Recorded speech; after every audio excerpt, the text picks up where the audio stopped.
Are you working on matching with your students? Matching can be an important skill across the lifespan. Today, I had an amazing conversation with Emily Kearney about this. I met Emily at the ABAI conference in San Diego 7 years ago. So we go way back. And if I have a technical question or something that's really in depth, I always think to reach out with Emily. We have always kind of kept in touch. She's worked in the field of ABA since 1999, using evidence-based practices with children and their families in home, schools, and community. She received her BCBA certification in 2015, and now she has a small consulting business where she provides mentorship and professional development. In this episode, we're going to talk about the importance of working on matching across the lifespan. We're going to talk about multiple exemplar training, and we're going to talk about what does it look like to work on matching with a younger learner and with an older learner as well. Let's get into this conversation with Emily. I'm Rose Griffin, a speech therapist, board-certified behavior analyst, and founder of ABA Speech. It wasn't all that long ago that I felt overwhelmed by providing therapy for my autistic students and any students who were not yet speaking. Fast forward through many doubts, tears, research, and courses, and you will see the framework that I use today and share with over 60,000 readers weekly. One that will help you support your students and feel more confident in the process. I created the ABA Speech podcast to give you simple, step-by-step strategies to help you reach all of your students wherever they are on their communication journeys. If you're a speech therapist, BCBA, RBT student, or parent who's looking to help all students develop a way to communicate with the world, you are in the right place, friend. Let's get started. Welcome to the show. We have Emily Kearney with us. Thank you so much for coming on to the show. Yeah, thank you so much for inviting me. I'm excited to talk to you today. And I know that we met in person. I don't even know if you remember, but it was in San Diego at ABI. Yeah, I mean, I think it was like 7 years ago or 8 years ago. It was a long time ago when I first started my business. It was 7 years ago, right before I was pregnant with my daughter. So. Oh, okay. So that's an easy marker for you. Yeah, I remember I started ABA Speech and it was scary because I went to ABAI all by myself, but it was nice because what's great about ABA conferences is like I stayed at the main hotel and then we just had like a meetup of everybody. And what's great about ABA conferences, you just see people like at the bar or happy hour. I feel like it's a very casual kind of feel. And I got to meet a bunch of people. I met Mary Barbera there. I met Dr. Amanda Kelly. Actually, Mark Sundberg was at the bar. I met you. I met a bunch of other duly certified people. But honestly, I haven't been back since that one. Do you go to ABAI often or? I haven't been to an ABAI since then. I've been going more to state conferences or APBA and just looking at smaller. I really like the focus that APBA has had over the last few years. And I found that although I enjoyed ABAI, when I did go, I really felt like I was running a marathon. And then, at the end of a talk, you have a really important question you want to ask the speaker, but you also need to use the bathroom. And then the next talk you want to go to is in a building 2 blocks down. Yeah. And you can't do all 3 things. So you have to choose. I didn't like that. That stress for me is challenging. And that's what I tell people. Last year I was on this whole thing. I got asked to do a keynote, which scared me. So I did like 12 conferences, got booths and everything. So I feel really prepared for that.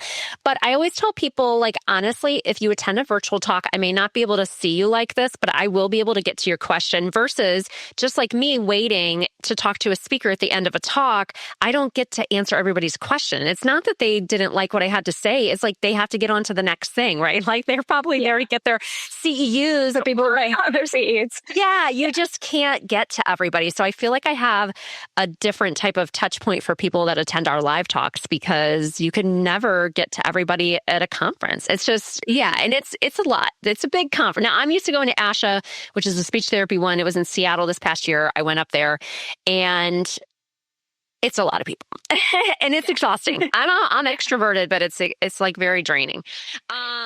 So those of us that do not know you, how did you get into the field? You're a BCBA. How did you get into the field? I always love this part of the Behavioral Observations podcast. Is Matt Sicorio when he interviews people, and so many people got into the field the way I did. It was kind of just chance, right? And then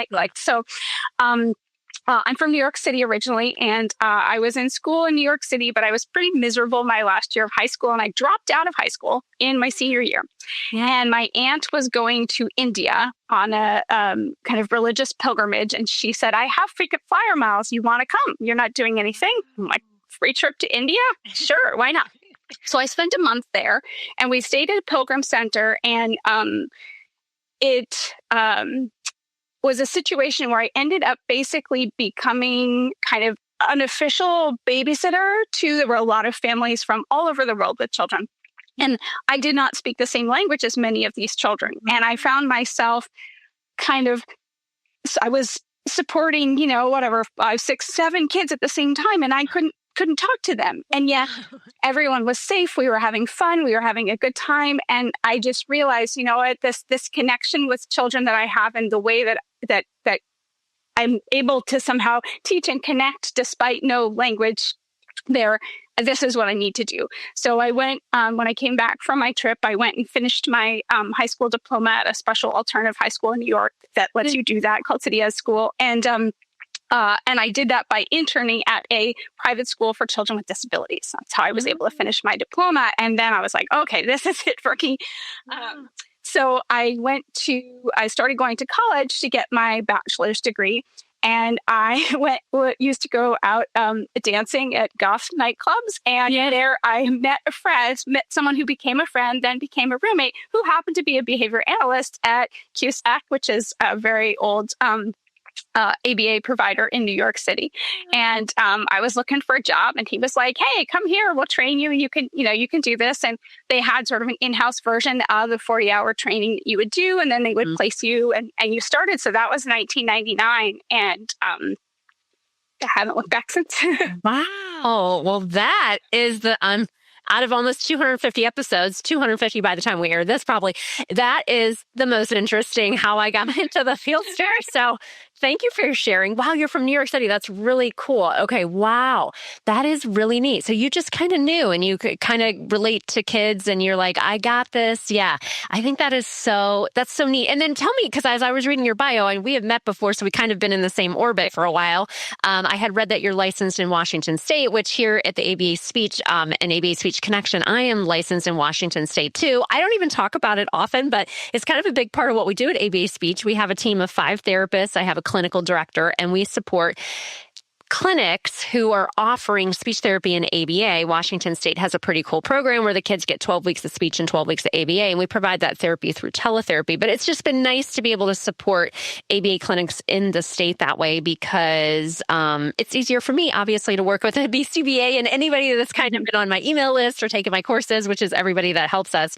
So you're a BCBA. Are you licensed in a handful of states or a couple? So Oregon, which is where I live, and Washington. And then I actually happened to be licensed in Virginia because I had a family that was going to move there, but then we ended up not continuing services once they went. So I'm licensed in Virginia, but I don't have any current Virginia clients that I'm working with. So most of the if I work with direct clients and families, it's in Washington or Oregon. But then I do a lot of mentorship separate from individual clients, working with BCBAs and helping to teach them how to use our craft in a deeper way. Yeah. Okay, that's great. So do you specialize in people who are already certified as a BCBA? Yes and no. So it really depends. I worked with some parents who are BCBAs. That's a really interesting, that's been it's not easy to wear both hats at the same time. And so people are trying to be the best parent they can be, but then they also can't take off their BCBA hat. So some support for them, as well as some people who are not BCBAs, but like parents, but they're very good at what they do. But mainly with BCBAs, I would say, I want to say newer, but it's not newer, because I work with some people who are quite experienced, but they're really interested in kind of getting into the interventions and the principles behind them in a much deeper way than they ever received in their supervision or their BCBA training that they got. Right. Okay. They recognize that there's a lot more that we can do with our science that they haven't yet had the opportunity to learn to do, and they want that for themselves and their clients. And that's kind of where my love is. Okay. Yeah, that's great. Yeah. And you definitely have so much to share. And today I feel like we're just going to be scratching the surface on the topic we're going to discuss. But when we were talking back and forth about having you come on the show, all the things you proposed, I thought this would be an interesting topic and not something that we really have talked about directly on the podcast. So, and I know, like I always say, like in my courses, I have people on that are very smart on the podcast, and I always have them give kind of a baseline definition, or, what we're talking about is really just scratching the surface on what your knowledge base is on all these things. But I think as people that are listening, podcasts are kind of like, okay, I listen to this, I learn. And if I want to learn more, if I want to go all in, right? Because matching and some of the things we're talking about, in the ABA Speech Connection, we have 5-hour courses on how to really, provide intervention for students. So with that being said, can you tell us the importance of directly teaching matching as a skill? Okay, so sum this up. So matching is in itself a skill, right? And it is something that we use for almost everything that we do in everyday life, right? Almost all of our behavior involves some sort of match to sample for what we're looking for or what we're looking to find or how to know that we're doing the correct response. We may be looking at a model of something and then referencing ourselves back. We may be picking up something from the table and looking at something else on the table to see if these two things match, not necessarily because they're an identical match, but they may match because they're going to go together, or I'm looking for the cap of a certain marker. So the ability to match as of what we would call a free operant behavior in ABA, and I'm going to use that term loosely here because a lot of the matching that we do, it's not just happening freely. It's under certain cues in the environment, but it's not because somebody told us to match. It's not because there's been an instruction to match. It's because the components of the environment are cueing me that matching would be the right thing to do here to get my needs met, whatever those are.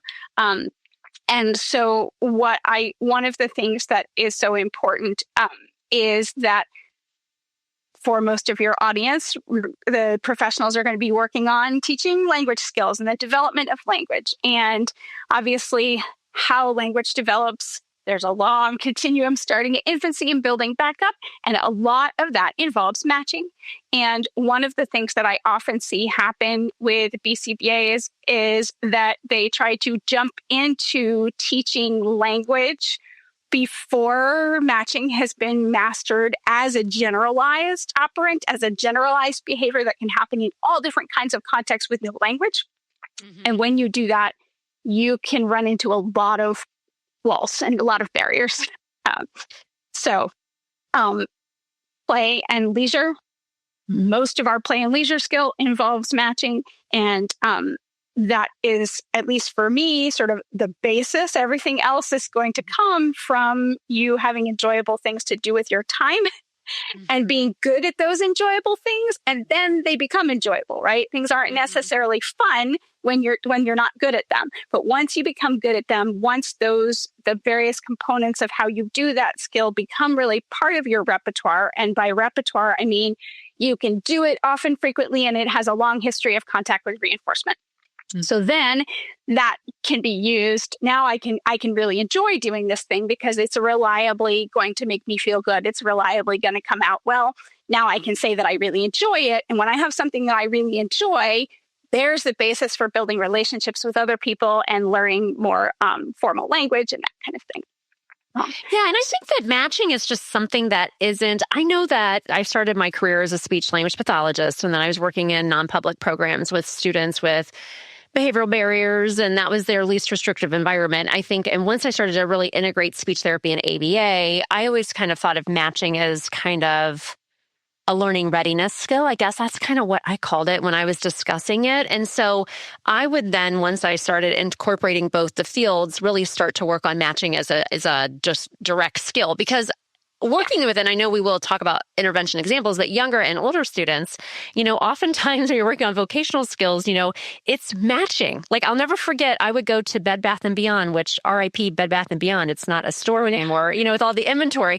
There would be like a cart, and this cart would have all these random objects in it. And then our students, with the help of a job coach, and I was just there kind of observe and kind of give feedback, but would have to take an item from the cart and then they would have to match it to the correct area, right? And that's matching, but that's for an older student and that's really applicable to everyday environments. Like I think that's the thing that you really get is like, this is the science, but like it's all around us. It's our everyday. Like there's so many places where you can teach these skills that make sense. And if you're not into the field and you don't really know, you'd say like, oh gosh, matching. That's like something that you would do in early intervention, but it has so many applications in the real world, right? Yeah, across for me as an adult, as well as my older students, as well as younger students. Yeah, almost everything has a match. And one of the things that I often find is that when students are making errors, there's an error in the match. And we can often observe and we can figure out, oh, you know what? The reason they got the wrong thing is because they are matching by a different feature than I had intended them to match by, right? And so definitely matching is it's a learning readiness skill that I would never say comes out of my programming for my learners. There's going to be, it won't be called matching anymore in a program book or something, not to date myself, but the binder is not going to have a section that says matching, but matching is going to be an integral element of many different programs. Right. And it may continue to work on some of it by itself, depending on the learner, but in the context of other activities. But what will often happen is our students are very much noticing details, and they're using those details to select what they believe is the correct response in any given situation. But is that the detail that other people are looking for? And if they weren't correctly taught under these contexts, this is when you're going to need this detail. And under these contexts, you'll need this detail. Then it looks like they're wrong.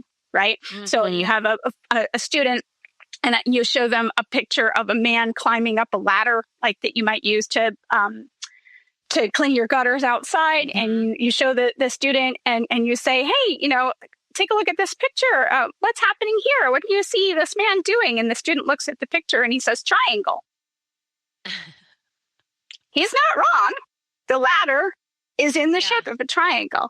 Right. Now, someone would say, oh, that's an error, but he's matching his verbal behavior to a different feature in the stimulus than you had intended to, right? So figuring out these kind of things, it often boils down to those kind of earlier elements of matching were not taught correctly and not taught in a wide array and not taught under joint stimulus control where multiple features of the environment are what would evoke that particular response rather than just one.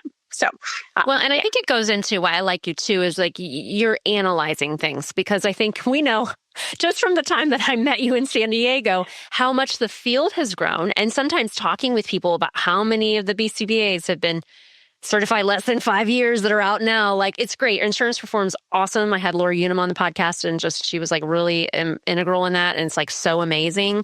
But then it also comes with these things where people they're so busy and they're not able to analyze like these things. Like if your student is getting something wrong, like let's really analyze it and like, let's be open-minded. Like I'll never forget, like I work with a lot of clinics and organizations and somebody, had a question about AAC and tacting and a true tact. And it's like, we can get into these philosophical talks, but it's like, what's the end goal? Right? What's the end goal? Independence with the AAC device. So it's just like keeping an open mind too, right? Because you said binder, and I'm like, I'm queuing in because I know what these data binders look like where we're keeping the graphs and the visual analysis. I've also had Rick Kubina on, shout out Dr. Kubina, before everyone was using Central Reach, like we were graphing data by hand.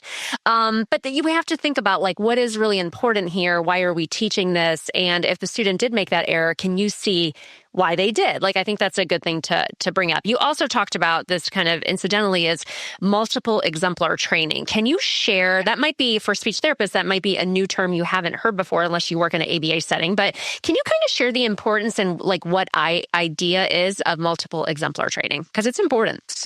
Yeah. So, so many things in what you just said, but So one of the things that's really important is that if we get to, let's just focus on language development for a bit here, right? So we want to make sure that we teach the behavior that we're going to teach our students under the correct stimulus control. So what that means is that the learner is doing the whatever the behavior is, right? And we're using that term to mean anything that an organism does in response to the environment that involves some sort of movement of the glands or the muscles, not bad behavior, good behavior, anything. So they're emitting the behavior under the right context, and that there are a number of cues in the environment for that behavior to happen. And we want to teach that behavior under all of those cues. If we teach it under only one or two, then when all of the other times in the learner's life that response would be reinforced, would make sense, they won't do it because they didn't learn to do it with those other elements present. Mm-hmm. And I would say that in general, that's something that I tend to see more often in speech. When I'm observing SLPs, they are doing a really good job having multiple elements of the environment that are part of the cue for doing this particular response. Mm-hmm. And sometimes it's too broad. And it's not enough for the learner to really be matching the concept or the word that they're teaching. And this can sometimes happen with these kind of some of the core words that can mean a lot of different things in a lot of different contexts. But in general, it's really natural. And sometimes with BCBA, it's far too narrow. So what I want to focus on is if I'm teaching the learner cup, I do not want to teach them this cup. And I do not want to teach them to label cup or to ask for cup, or when I say, what am I holding, to answer cup. What I want them to understand is the concept of a cup. And I can't emphasize this enough, that the concept of cup is what we're trying to teach, so that when the learner encounters any kind of cup, it doesn't need to say be kind with a cute picture of a bee. It doesn't need to be made out of porcelain. It doesn't need to have a handle. It doesn't need to be extra wide. But what does it need to be?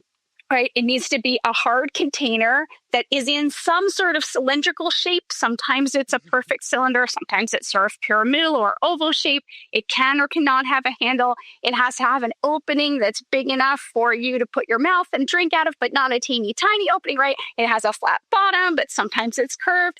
So the goal is that if I teach a learner a concept like cup, this learner, no matter what their other skills are, I can show them any cup that they've never seen in their life. Mm-hmm. And it looks nothing like this, but they still recognize that it's a cup. Mm-hmm. Because I taught, when we are looking to learn cup and we are matching cup by all the types of cups that there might be, there's going to be certain features that you're going to see happen across all these different versions of cup, and other ones are going to change, but those core features are going to stay the same. And you can do this with learners who do not yet have any other language skills. You can teach learners this without being able to explain, oh, I know this looks like a cup, but it's not.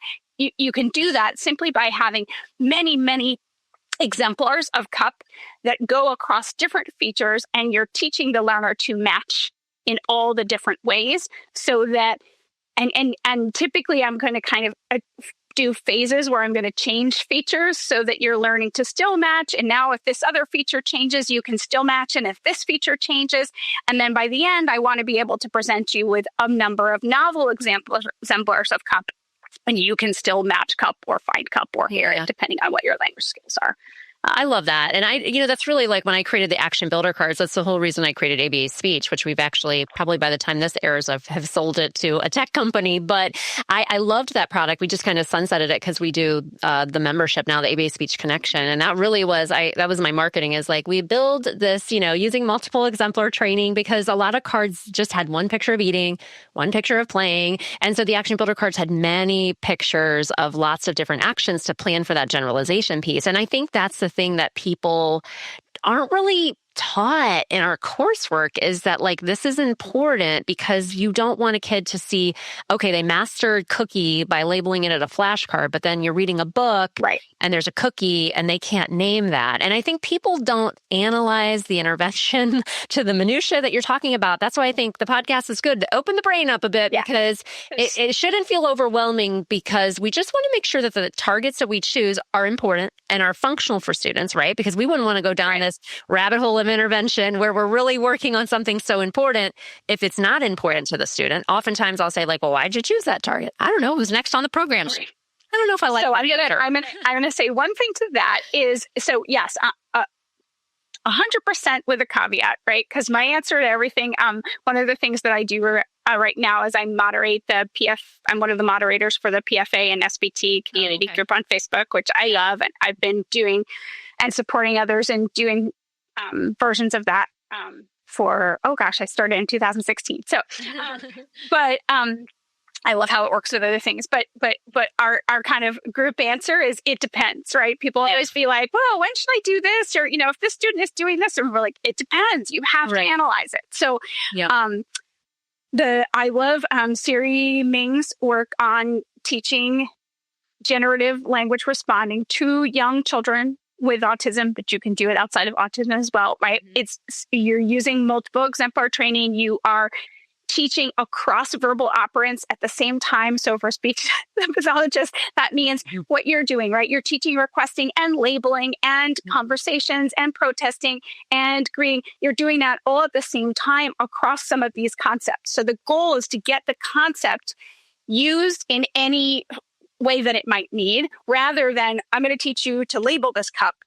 And then later on, I'm going to teach you to ask for the cup. No, we're going to focus on cup. And what are all the ways you might need to use cup?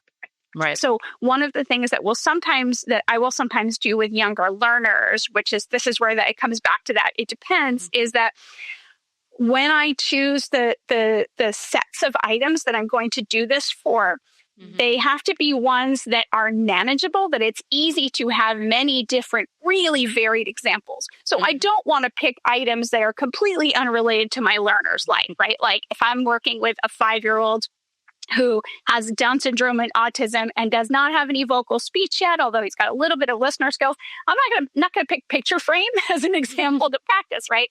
But I might pick cup, spoon, some of the items that are common in the language builder cards in the matching set. So there's like cup, spoon, ball, cat, bed, right? These are all common objects. They may not be super important to that learner. And of course, I'm going to work on things that are very relevant to that learner aside from that. But I need here where I can easily have 7 different cups in my set that all look very different. I'm going to have a dollhouse cup in there. I'm going to have a plastic one from IKEA that's super tall.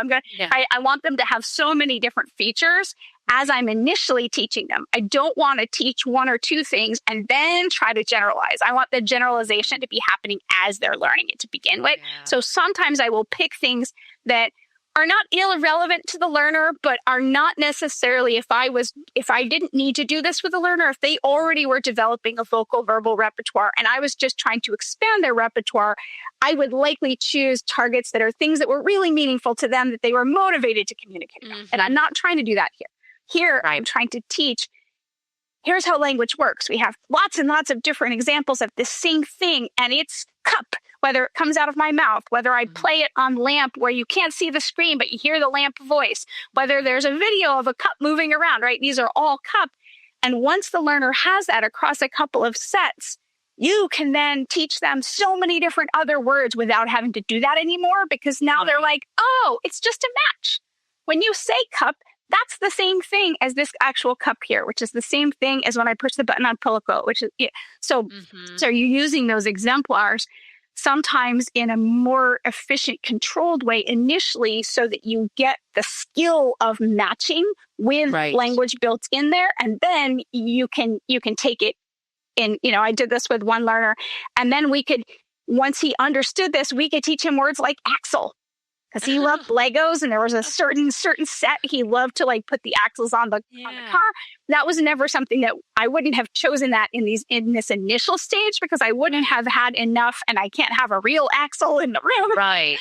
But yeah, having that means that you can really have so many different elements that are different about the item And then you're building that teaching in as they're getting that initial set. I love that. And that's a great point. So for those of us that are thinking like, I'm not really incorporating this much into intervention, right. Can you give us an idea for what looking at these skills what would that look like in a therapy session for a younger learner? And what might that look like for a therapy session with an older learner? I think that would be helpful to visualize. Sure. So the first child that I did this with that I'm thinking back to, and I picked these sets out and I put them together, right? This was a child who had some basic matching skills. And you could see he was good at it, but he hadn't yet developed. And in particular with younger learners, what I'm looking for is children that, people are trying to give them a listener repertoire. Maybe this child was already using AAC fairly proficiently in every day, but had not developed any listener skills and had not developed any spoken skills. So he relied on the sight and the sound of the icon on the AAC. So if I said car, he couldn't go get a car, but if I touched car on follicle, he could go get a car, right? Oh, okay. So I was like, something's missing here because he's not realizing that the sound car is a match to car, right? So for younger learners, I'm usually going to actually have to go back quite a few steps. Don't start with the language skills yet. Work on their matching skills. So what that often looks like is teaching them to be really good at matching when there are no rules about what to match by except for what you can see. Mm-hmm. So I would do things like, okay, we have a big bin of beads and I have 3 cups in front of him. And I'm going to present a matching rule that he's never seen before by putting this type of bead over in this cup, this type of bead in this cup. And here's not a bead. It's like a Lego piece and it's going in this cup. So 2 are beads. 1 is something else. 1 set of the beads is large and wooden. 1 set of the beads is small and plastic. And they're like, and now he's got to sort them. And then over time, I'm going to make the features closer and closer together where now they're all beads and they're all wooden, but these ones are sparkly. These ones have a tiny hole. So the learner has to use their observational learning skills and really pay attention to how are these the same and different. And I spend a lot of time doing that type of thing until I can give the learner sets of things they've never seen before. And what I find sometimes is once you do that, you can actually go into categorization with no teaching. They know how to do this, and we have the momentum built of what's the same, and they're looking at all these different features. So sometimes they're looking at the material, and I program by phases for this. Sometimes they're looking at the size. Sometimes they're looking at the texture. Sometimes it's like a big knob versus a little knob, right? I'm going to change the different types of features, and then I can do things like put out a plastic apple and a plastic cow and a Hot Wheel car in that same array. So this is when we're talking about that joint stimulus control. Part of the stimulus control for that evokes you matching is, oh, right, here I have a big bin of materials and there's 3 empty containers in front of me. And then the teacher puts 1 exemplar in each one. I know I'm supposed to match now. Now I got to look and see. And then I have learners who now they sort all the vegetables and they sort all the animals and they sort all the vehicles. And I never taught them that because I taught them pay attention to what's the same. And that's how you're going to match. So with younger learners, I do a lot of that. And I do a lot of work on really expanding their leisure repertoire using matching. So as many toys that we can play with as possible that involve conditional discrimination, where it's like the larger size pieces go up here, the smaller pieces go down here. That's still matching, right? They've got to be looking and getting them really good at that perseverance and problem solving, because we can just use shaping for those things. You don't have to even do any prompting, right? We can start small and slowly change it so that the learner can get it right every time. And they're really getting fluent and they love doing these activities. So I have kids, the iPad's still available on the table, but when I take out the little worm set with the woodpecker, they are right there at the table to do it. Yeah. It's so much fun for them to pay attention and get it right. So I do a lot of that with the younger kids before I start looking at, okay, language communication, how do we use these? For older learners, I tend to use it within language. And so we're doing things at looking at like same and different and being able to explain how you know. So are these two the same or different? How do you know? And again, it's the same thing, except we're using language now. You're observing the features that told you, yes, these two are the same because they're both green and they both fuzzy. These two are different because they're both green, but this one is shiny and this one is fuzzy. So helping them to starting off and just with very, very, very simple things. I'm going to hold it up. I'm going to say cup. I'm going to say yes, right? So we might start with just one feature, then we go to two until we can really get more complex. So one example is like if I show you a picture of a dog being walked on a leash, and I say the dog is walking on a leash, you can say yes because you're matching my word dog. Yep, there's a dog walking. Right. Yep, he's walking. A leash. Yes, he's leash. But what if now I do a lot of absurdities because I love humor. So now the dog is walking, but there's a string of sausages instead of a leash. Right? So the dog is walking on a leash, and the learner's like, dog walking. No, that's false. How do you know it's false? There's no leash. That's a string of sausages, right? Right. So we can work on starting with where the match between the language and what we're looking at. So we have that joint control there. Starts out identical and very simple, and then slowly gets more and more complex until you can look at all kinds of pictures and listen to what somebody's saying and map what they're saying onto what you're looking at, and then listen for things that are different and be able to answer questions about that, which you couldn't have done if you weren't looking to see what they were saying versus what was in front of you. Right. It's really learner engagement and kind of picking out those things and then being able to talk about it. Yeah, I love that because I think a lot of talking about it piece is really important. The how do you know is like the most important thing. Right, right. I think being able to just talk about those things and think about incorporating those into your programming, because I know a lot of people that are just, they're not taking the time to analyze, like, why is this particular skill important? And why could this be an important skill, like the matching, across the lifespan? I would do that a lot when I was working with middle school, high school students, working on labeling goals. But it was like, okay, Joe is going out to the pet shelter and he doesn't know what leash means, or he doesn't know what dog collar means. So can you take a couple pictures of the dog collars that you're seeing? And that was a job that they liked and working on it that way. And is it still working on tacting or labeling? Absolutely. But it can be really important across the lifespan. So I think it's up to us to kind of advocate for like why these are important. So I think you gave us a lot of good, like real examples today. This was so delightful to be able to connect again after I haven't seen you since, California. But where can people find more about you and your work, Emily, if they want to reach out with a follow-up question? So please feel free to email me. It is Emily at kearneybehaviorconsulting.com. And my last name is Kearney. I don't have a website right now, but I'm happy to email you back, and I'm happy to meet and kind of talk about, I'm happy to have short meetings with people, answer a few questions if you need some guidance on what direction to go. If you're interested in potential more formal mentorship, I welcome people reaching out. I'm happy to chat with you about that and see if that's something that where I could help you with those needs. And if anyone wants to talk about whether a tact is a true tact because it might involve an element of match to sample, feel free to let me know. All those high level questions, you can direct them right towards Emily. I go a little higher, but that's why I have podcasts, because I can't do all the things. But I know if I have a really intellectual question, you're my go-to. So thank you so much for being on the show, and it was great to connect. Yes, it was lovely to see you too. Okay, bye.